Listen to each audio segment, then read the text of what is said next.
Entrez dans ses portes avec des louanges, dans ses parvis avec des cantiques, célébrez-le, bénissez son nom. Bonjour frères et sœurs bien-aimés. L'Église, le village est heureuse de vous accueillir ce matin, comme c'est dans son habitude de vous recevoir chaque dimanche matin.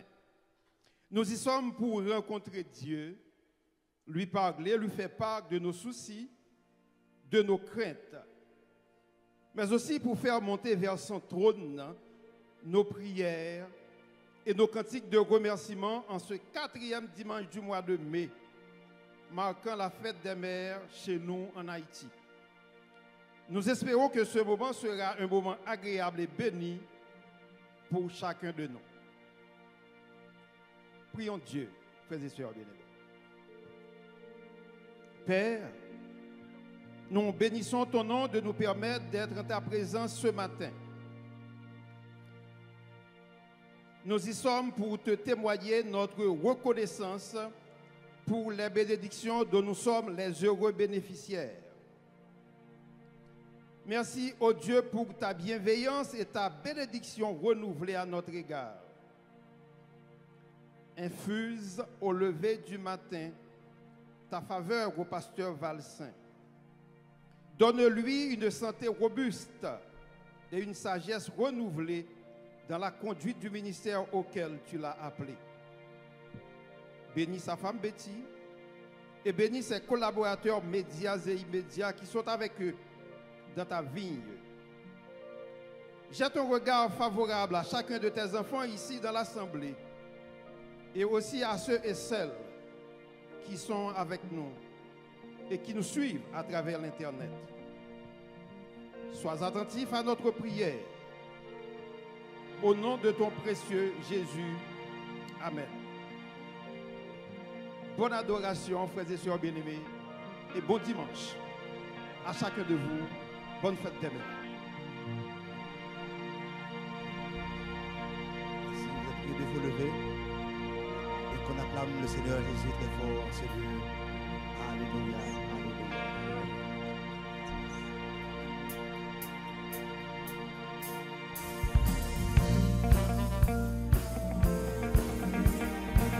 Comme ça. Yes.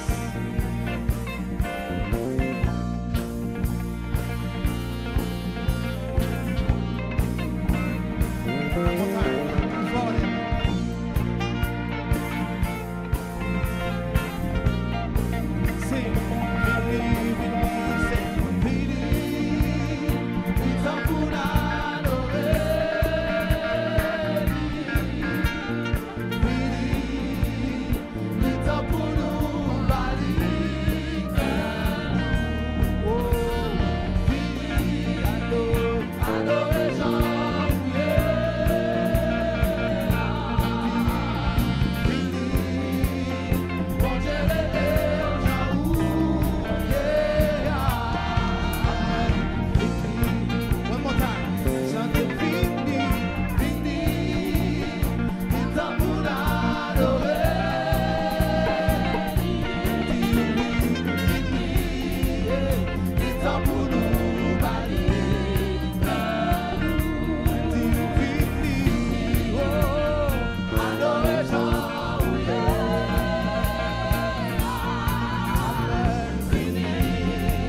disons merci pour ce moment extraordinaire dans la vie de notre frère, pasteur Lubin. Tu connais toutes choses et tu l'as béni avec des années extraordinaires. Mais nous savons que le chemin n'a pas été facile. Et merci du fait qu'il peut te célébrer ce matin. Bénis cette assemblée, tandis que nous allons partager ta parole. Au nom de Jésus, nous te prions. Amen.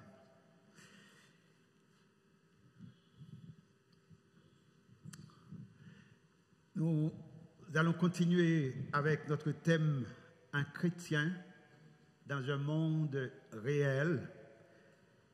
Comme nous continuons à explorer ce que c'est notre priorité, nous regarderons aujourd'hui notre priorité. Permettez-moi de vous poser la question, quelle est votre priorité dans la vie?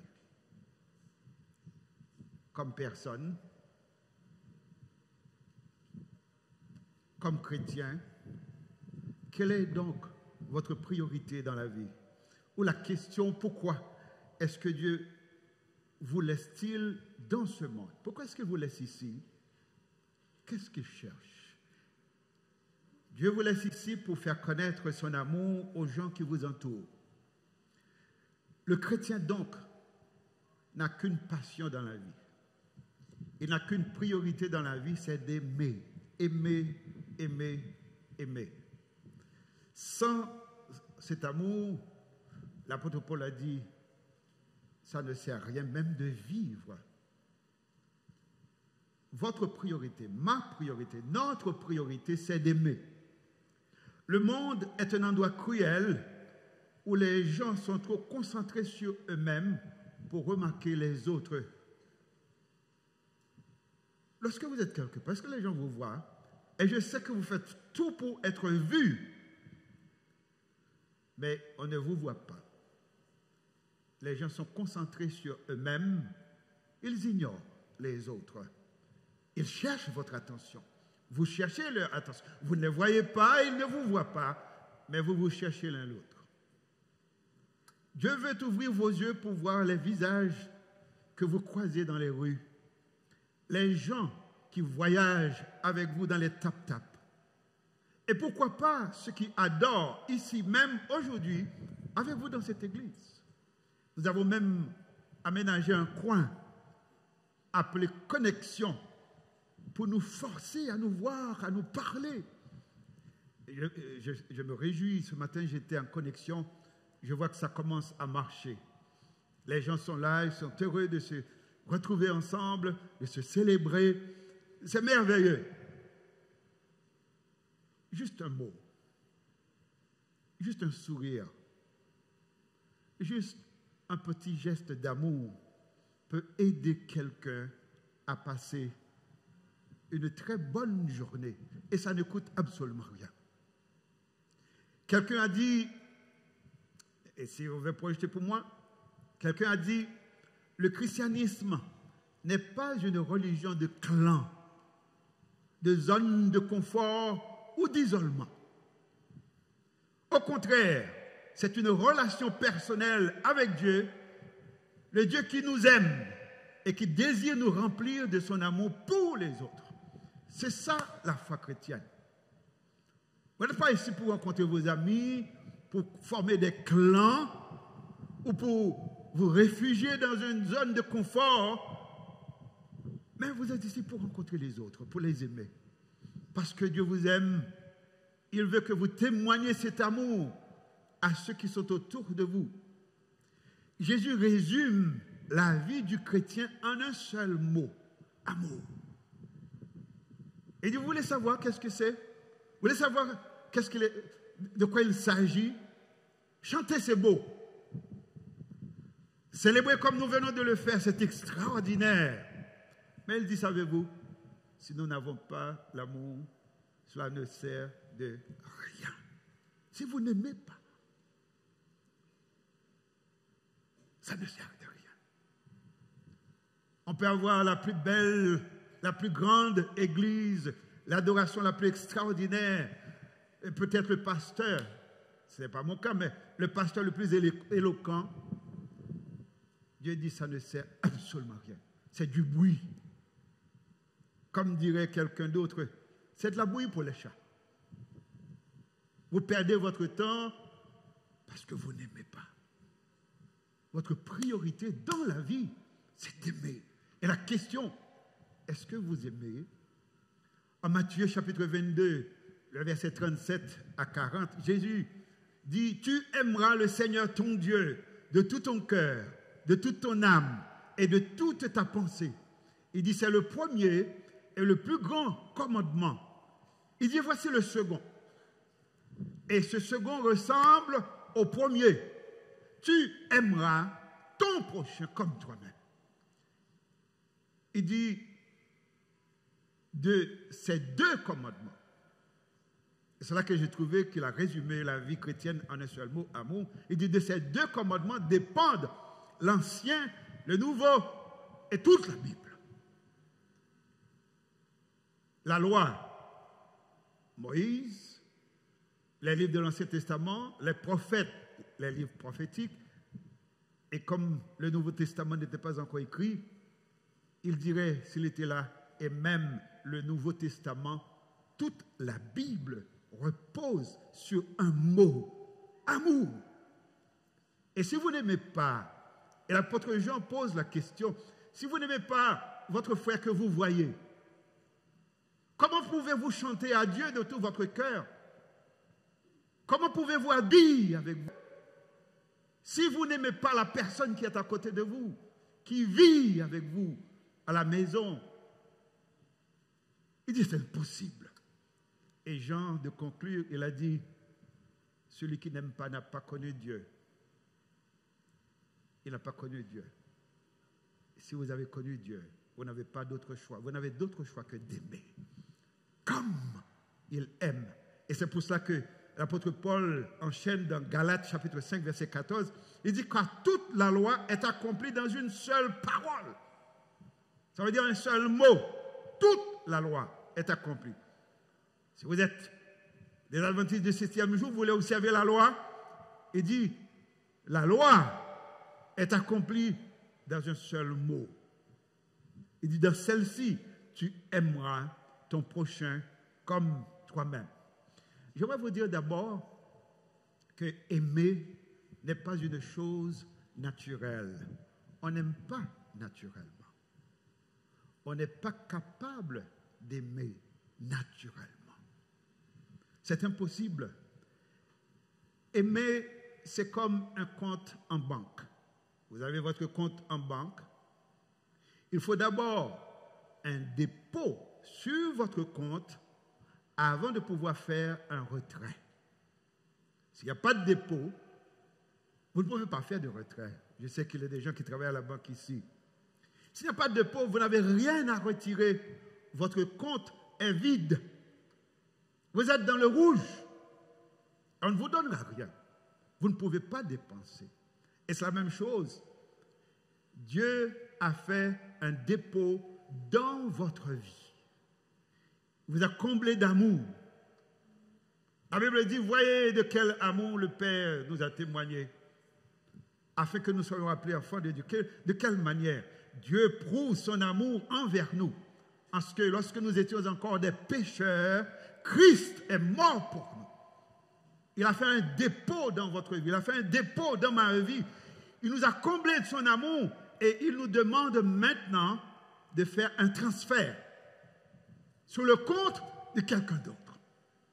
Et ce quelqu'un d'autre peut être votre époux, votre épouse, votre père, votre mère, vos enfants, votre voisin, un membre de votre famille. Il dit faire un transfert sur son compte.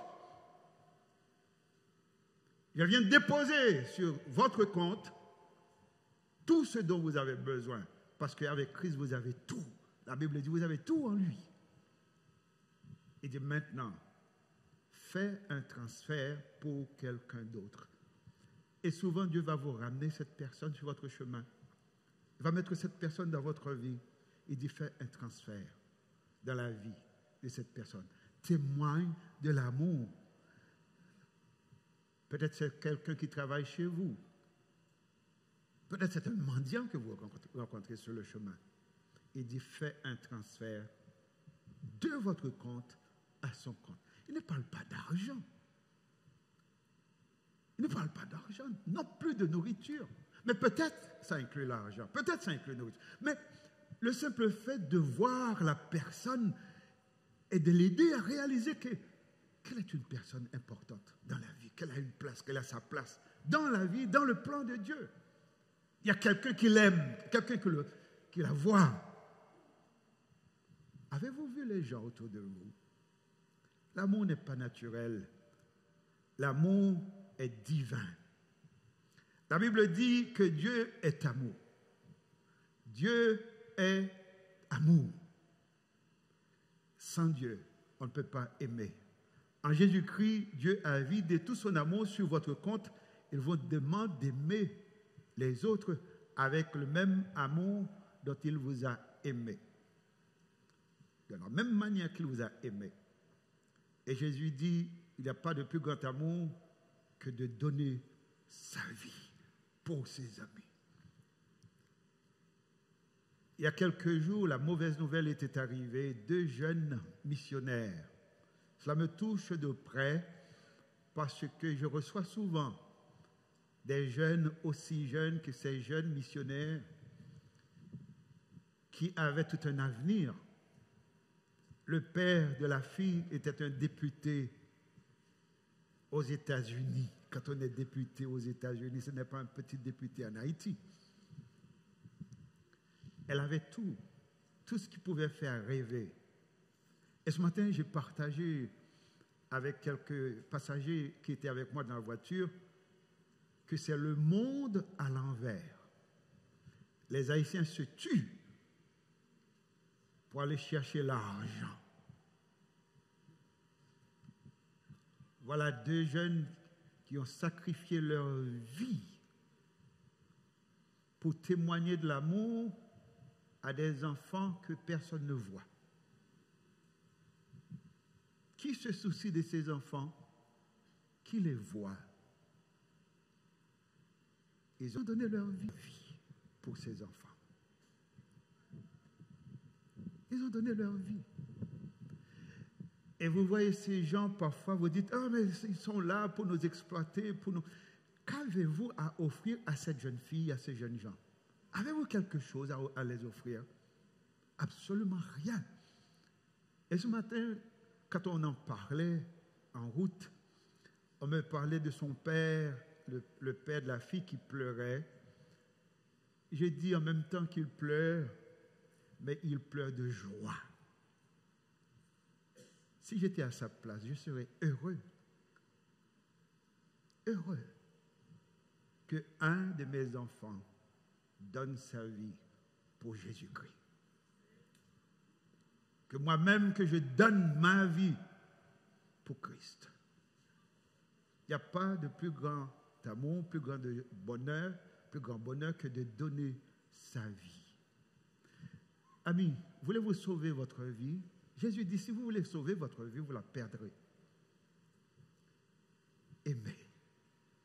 Dans 1 Jean 4, verset 19, il dit, pour nous,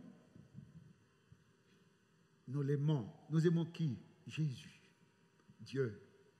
Est-ce vrai pour vous? Il dit pour nous, en parlant de Jean,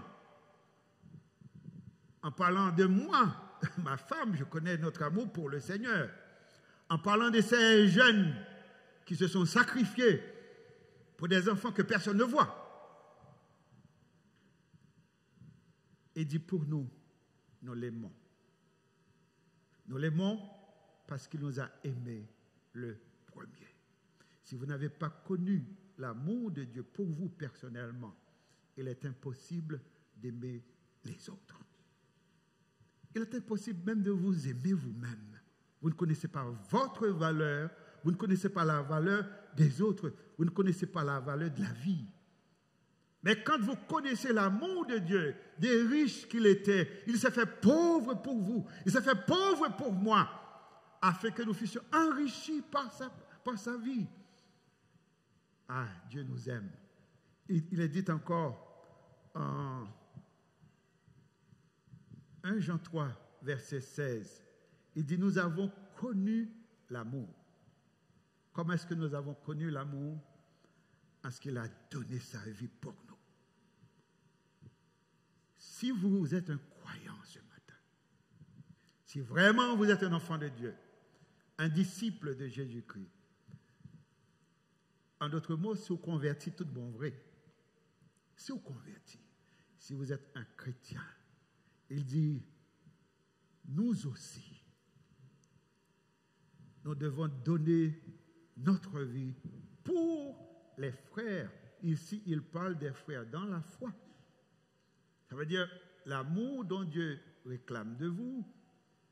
La priorité pour vous, c'est de commencer à aimer les gens d'ici. Ceux qui adorent avec vous, vos frères dans la foi, des chrétiens, de les aimer. Et d'être prêts à donner votre vie pour vos frères, pour vos sœurs. Amis, comme nous avons les choses à l'inverse, que de fois n'avez-vous pas critiqué vos frères dans la foi? Que de fois n'avez-vous pas maltraité par vos gestes, vos mépris? Réginald vient de partager avec nous comment c'est difficile d'être fils de pasteur. Attendez d'être pasteur, Réginald. Vous verrez comment c'est impossible, humainement parlant, d'être pasteur. Mais l'apôtre Paul a dit, je suis ce que je suis par la grâce de Dieu. Nous étions tous incapables d'aimer, car notre réserve émotionnelle était vide. Peut-être que maintenant votre réserve émotionnelle est encore vide et vous êtes incapable d'aimer. Dieu nous offre son amour. Il vous offre son amour ce matin. Et désormais, parce que nous avons reçu l'amour de Dieu, nous pouvons aimer. Si nous ne connaissons pas Dieu, si nous ne connaissons pas l'amour de Dieu, nous ne pouvons pas aimer les autres. C'est pour cela, les gens qui ne connaissent pas la parole de Dieu, qui ne passent pas du temps à mieux connaître Dieu, ne peuvent pas servir de manière sacrificielle, ne peuvent pas donner au maximum leur vie, leur temps, leur talent pour Dieu. S'ils donnent d'une main, ils veulent recevoir de l'autre main, parce que pour eux, c'est donnant, donnant. Pour Dieu, ce n'est pas le cas. Vous êtes ici pour aimer, pour aimer. L'un des exemples les plus directs du royaume de Dieu sur la terre, c'est l'unité familiale dans votre famille. Le père, la mère, les enfants, c'est l'image parfaite du royaume de Dieu. Dieu a permis la famille pour vous comprendre comment son amour, comment son royaume fonctionne. Dieu utilise nos relations les uns avec les autres, surtout dans les familles, entre les membres d'une même famille, pour exprimer au monde entier son amour en tant que créateur, en tant que père de tous. C'est pour ça que dans une famille, il y a un père, il y a une mère. Et si Dieu vous bénit, il y a des enfants, mais le père représente Dieu. En sorte que si vous êtes père, ce matin c'est la fête des mères, c'est le moment de témoigner vraiment que Dieu est amour. Et c'est pour ça que c'est triste quand le monde veut changer la nature du mariage. C'est triste. J'ai regardé à la télévision un homme qui parlait de son mari. C'est le cas aujourd'hui.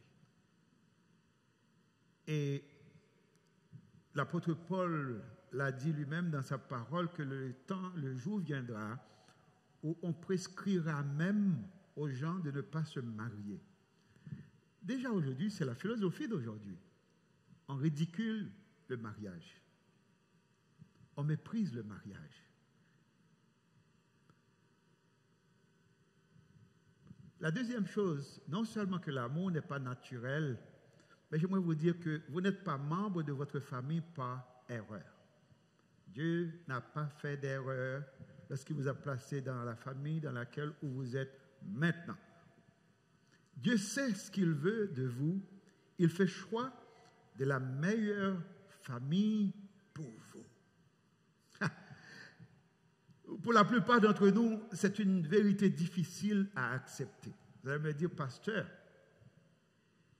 Dieu m'a placé dans cette famille et vous dites qu'il a fait avec sagesse, il a fait avec connaissance, il a fait pour mon bien. Vous ne connaissez pas ma famille, vous ne connaissez pas mon père, vous ne connaissez pas ma mère, vous ne connaissez pas mes frères. Si vous êtes jeune, je vous prie d'être patient avec Dieu.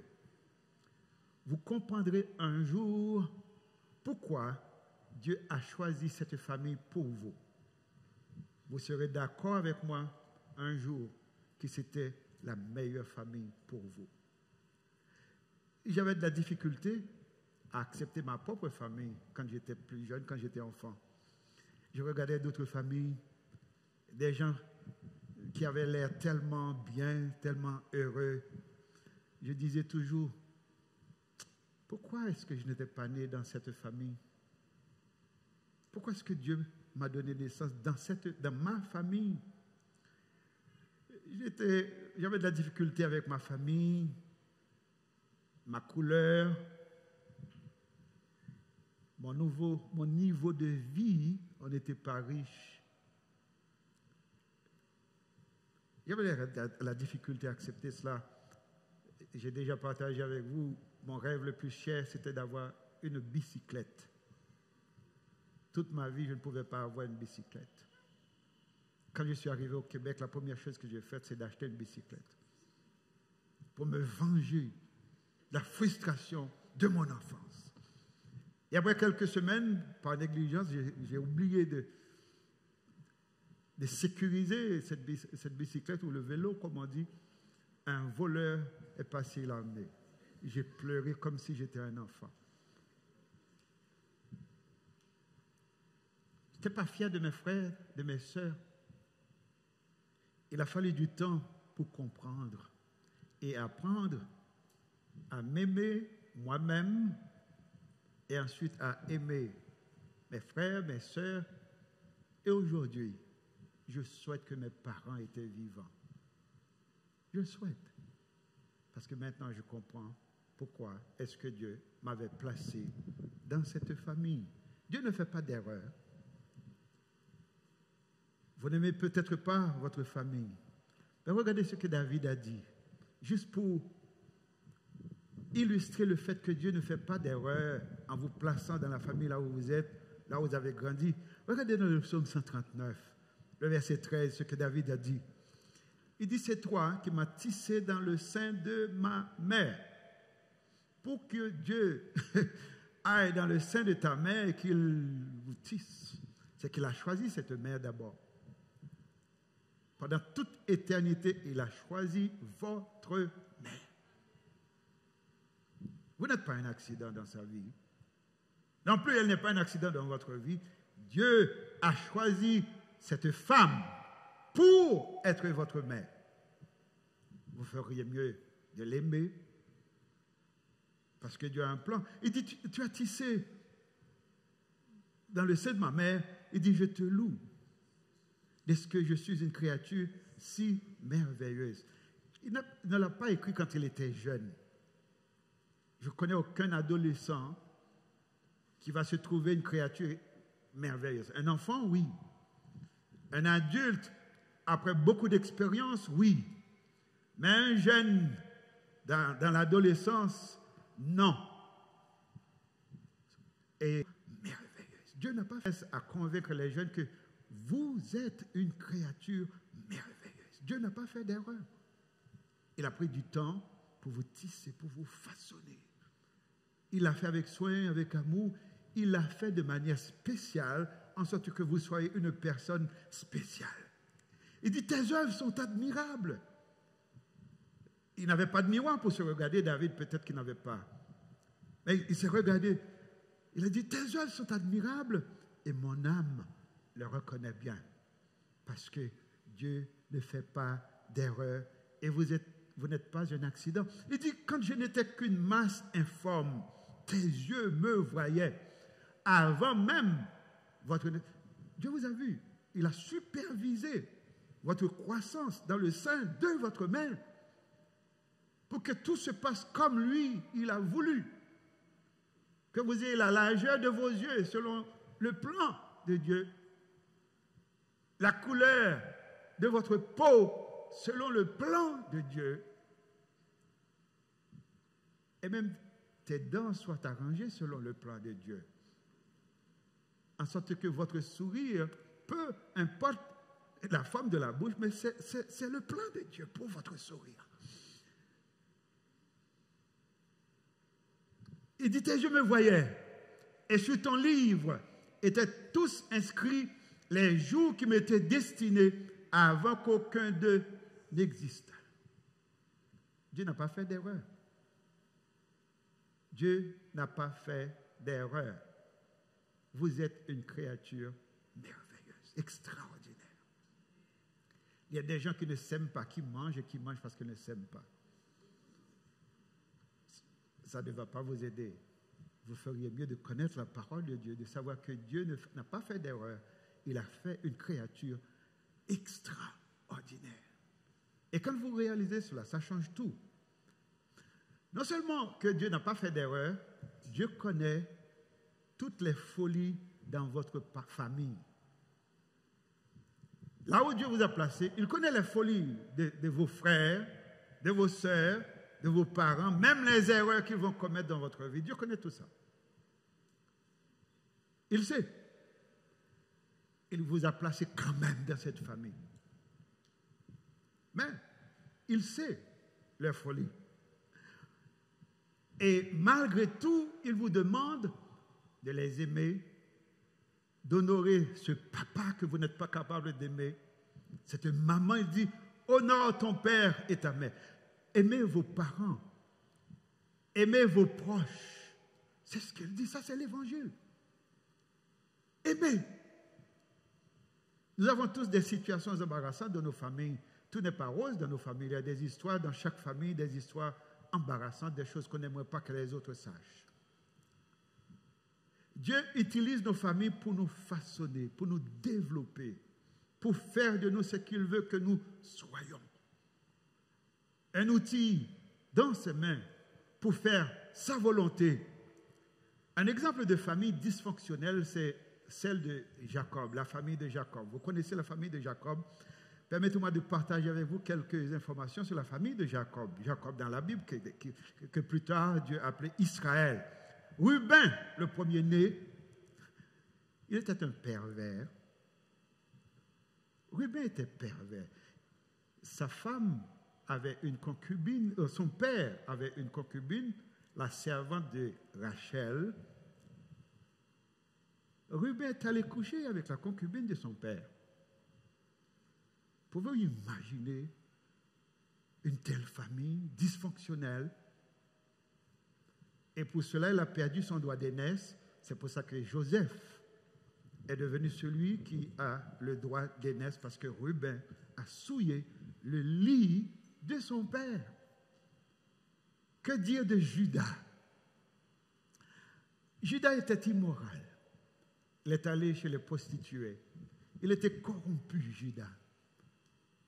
Et pourtant, Jésus est le lion de la tribu de Judas. Ça veut dire que Jésus n'était pas venu d'une famille parfaite. Il y avait des prostituées dans sa famille. Rahab, la prostituée, c'était son titre dans la Bible. Hein? Avez-vous déjà lu le titre de Rahab dans la Bible? Rahab, la prostituée, une ancêtre de Jésus-Christ. Tamar, une autre prostituée, une ancêtre de Jésus-Christ.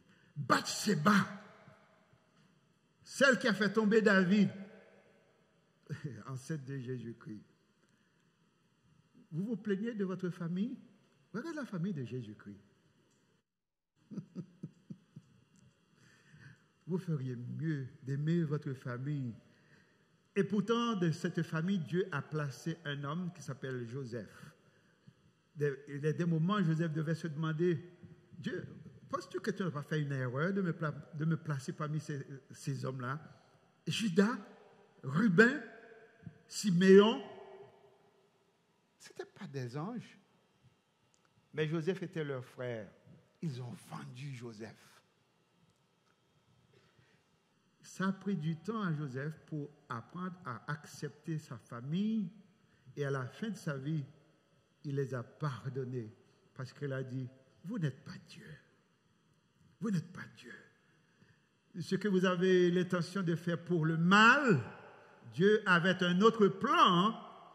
Il a changé en bien. Il a fait de moi le premier ministre de l'Égypte. Et je suis là pour vous sauver la vie. Il n'a pas fait pour Joseph. Il a fait pour la famille de Jacob. Aimez-vous votre famille? À la fin de sa vie, il a dit à ses frères, Dieu avait un plan dans tout cela. Le jour viendra, et j'espère que ce ne sera pas dans l'éternité, vous allez réaliser que Dieu avait un plan pour vous quand il vous a placé dans cette famille-là où vous êtes maintenant. Donc, au lieu de perdre votre temps à murmurer, à gaspiller votre énergie, à haïr vos frères, à haïr vos sœurs, à détester votre père, à détester votre mère, vous feriez mieux de prendre cette énergie, de l'utiliser pour quelque chose de plus positif. Parce que Dieu vous a placé dans cette famille et il savait qui allait grandir avec vous, qui allait votre père, qui allait votre mère, il le savait. Et s'il le savait, il vous a placé là quand même, il a un plan. Il a un plan. Et c'est ce qui est important. Quel est le plan de Dieu pour votre vie? Demandez à Dieu quel est son plan. Mettez-vous disponible pour Dieu. Vous saurez le plan de Dieu pour votre vie. Ça m'a pris du temps. Et la chose qui m'a vraiment frappé, parce que, écoutez, ma couleur, les gens n'aimaient pas ma couleur. Ils trouvaient que j'étais trop noir. Vous connaissez, tout le monde l'école, on dit gens merdant. Je ne vais pas dire vrai mot. Il commençait par Bou, mais je ne vais pas dire reste là. Ce n'est pas Bouddha, non? Le Dieu Bouddha. C'est derrière chaudière que qu'on relève, tellement je ne parle pas mes couleurs. Et puis, je suis arrivé au Québec. J'ai découvert l'importance de ma couleur. J'ai été comme missionnaire en Suisse. Oh mon Dieu. J'étais le chef de mon équipe. Tout le monde voulait me voir. Je me rappelle un jour, j'étais en Argentine, accompagné de beaucoup d'autres frères, mais américains et autres. Toute la ville de Saint Charles voulait me voir. J'étais le seul noir à l'époque, là. Il n'y avait pas encore d'Haïtiens là-bas. Toute la ville voulait me voir. Ils m'ont même invité à l'école pour rencontrer tous les enfants. Les blancs me haïssaient, disaient, mais tu es chanceux. J'ai dit, je suis noir. Ma couleur me permettait de passer là où les autres ne pouvaient pas passer. Et arrivé en Afrique, c'était encore plus extraordinaire. J'étais dans une des tribus au Sénégal. Quand je suis arrivé, il dit, mais tu es mon fils. J'ai dit, non, je ne comprenais même pas. Il ne pouvait pas croire. Il dit, mais comment se fait-il que je parle, il ne comprend pas? Le pasteur a dit, mais non, il n'est pas... Il dit, il vient d'Haïti. Il dit, mais c'est notre fils. Et puis, Dieu m'a permis de gagner le tribu en entier. Toute une tribu. Ils étaient là. Hommes, femmes, enfants étaient là. J'ai partagé l'évangile avec eux. À la fin, j'ai donné l'invitation. Ils ont dit oui. Et il y avait une femme missionnaire blanche qui travaillait depuis 10 ans. Il dit, ce n'est pas juste. J'ai dit, si ce n'est pas cette couleur-là qui m'a permis de passer la peine que j'ai eue à l'école, dans mon quartier, dans ma famille, avec cette couleur, mais Dieu savait ce qu'il allait faire avec la couleur de ma peau. Et quand j'ai réalisé cela, j'ai dit, je suis une créature merveilleuse, une créature extraordinaire. J'ai dit, comme tes œuvres sont admirables. J'espère un jour vous allez arriver à cette même conclusion. En tant que croyants, nous devons choisir d'aimer continuellement, de pardonner, d'aider, de maintenir des relations solides avec ceux que Dieu a placés dans nos vies, dans votre famille, dans cette église, à votre travail. Aimez C'est votre priorité, c'est votre mission dans la vie, c'est d'aimer. La famille, c'est l'endroit idéal pour le faire. Vous n'êtes pas tombé dans votre famille par hasard. Votre Père Céleste est conscient des folies des membres de votre famille. Il connaît leurs faiblesses, il connaît leurs luttes, leurs tentations, même les mots durs qu'ils vont vous dire. Il le sait. Il a planifié tout ça pour votre bien. Pour votre bien. Cependant, il souhaite également que vous accordiez la grâce de les aimer. Son désir pour vous, c'est de vous utiliser à réconcilier cette famille dans laquelle vous avez vu tellement de mauvaises choses, d'amener ces gens à Dieu. C'est ce qu'il veut. Le commandement de Dieu reflète ce qu'il y a de meilleur pour chacun de nous, pour vous et pour moi. Ce ne sont pas des simples suggestions basées sur la façon dont votre famille vous a traité dans le passé. Ce sont des ordres d'un Père qui vous aime et qui réserve le meilleur pour vous derrière chaque parole de ses commandements. Dieu sait qu'il peut y avoir des blessures au sein de votre famille. Dieu sait que vous êtes blessé, vous êtes capable de blesser. Il le sait. Il le sait. Il y a des gens qui ont souffert entre les mains de leur père, des filles qui ont souffert. Et vous dites, mais comment est-ce que Dieu a pu permettre cela? Il le sait. Il y a une femme, c'est Joyce Meyer. Elle a été violée plusieurs fois par son père, agressée sexuellement par son père. Elle avait demandé un jour à Dieu, mais pourquoi est-ce que tu as permis cela? Tandis qu'elle pleurait, elle a vu dans un songe Dieu qui était venu s'asseoir avec elle et qui pleurait avec elle. Pour dire, je sais, je suis là. Aujourd'hui, Dieu a utilisé ces blessures pour guérir des femmes à travers le monde entier.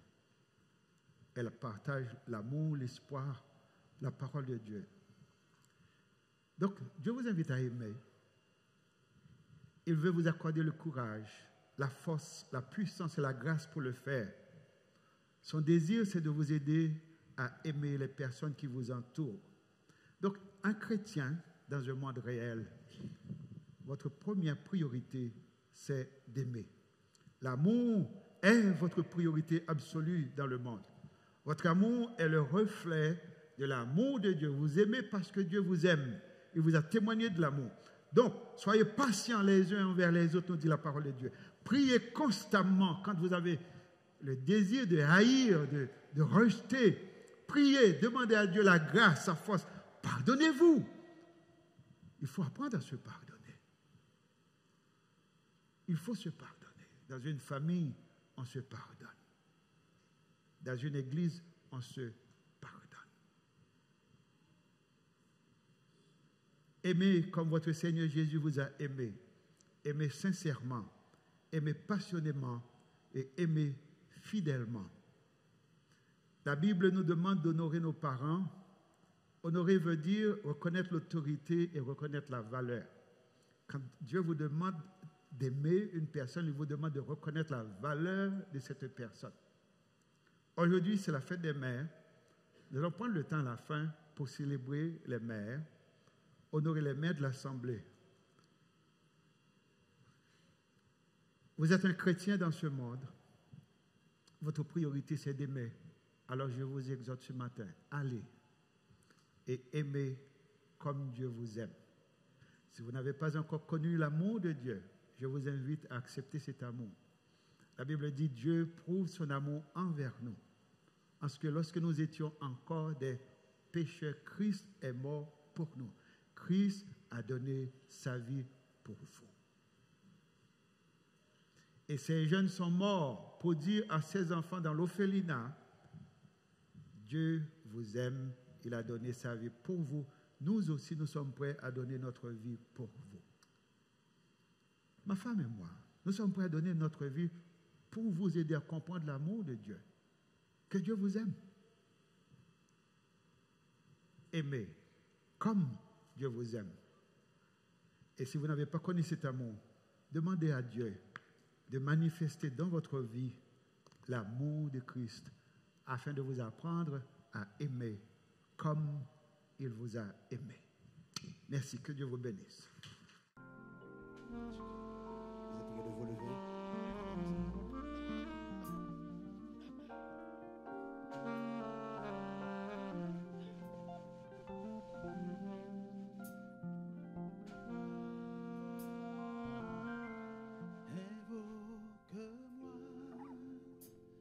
Du sein de la détresse, mon bras puissant te sauvera. C'est Dieu qui parle, au croit sa promesse, bientôt ta voix les hâtera. C'est Dieu qui parle, au croit sa promesse, bientôt ta voix les hâtera.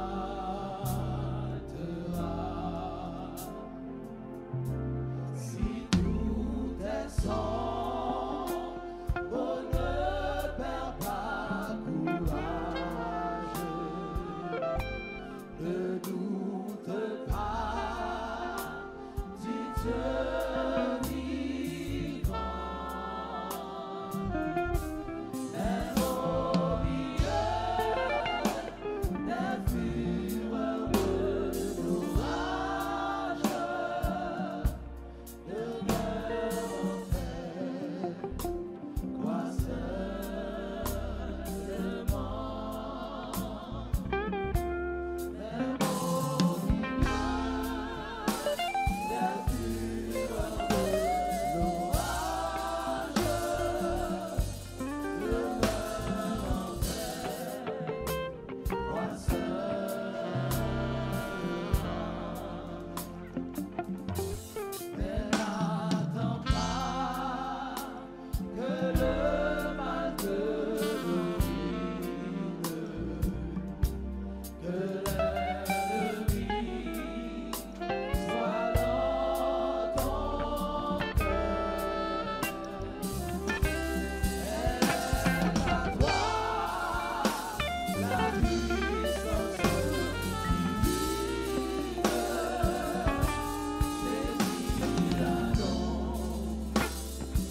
merci de ce moment extraordinaire. Ces hommes, ces femmes talentueuses que tu envoies dans cette famille qu'est le village. Quelle responsabilité. Donne-nous la grâce de les découvrir, les structures nécessaires pour les utiliser à ta gloire. Bénis-les, bénis cette assemblée. Des personnes qui sont là, blessées et qui ont besoin d'amour. Seigneur, tu as déversé dans nos vies tout ce que tu as comme amour. Tu as donné Jésus. Donne-les de rencontrer Jésus ce matin, de découvrir ton amour, en sorte qu'ils puissent aimer en retour. Bénis cette semaine, bénis cette journée. Au nom de Jésus, nous te prions. Amen. Que la paix et la grâce de notre Seigneur et Sauveur Jésus-Christ, l'amour de Dieu le Père et la communion de l'Esprit Saint soient et demeurent sur chacun de nous, dès à présent et au siècle des siècles. Amen. Que Dieu vous bénisse. Bonne semaine, bonne journée.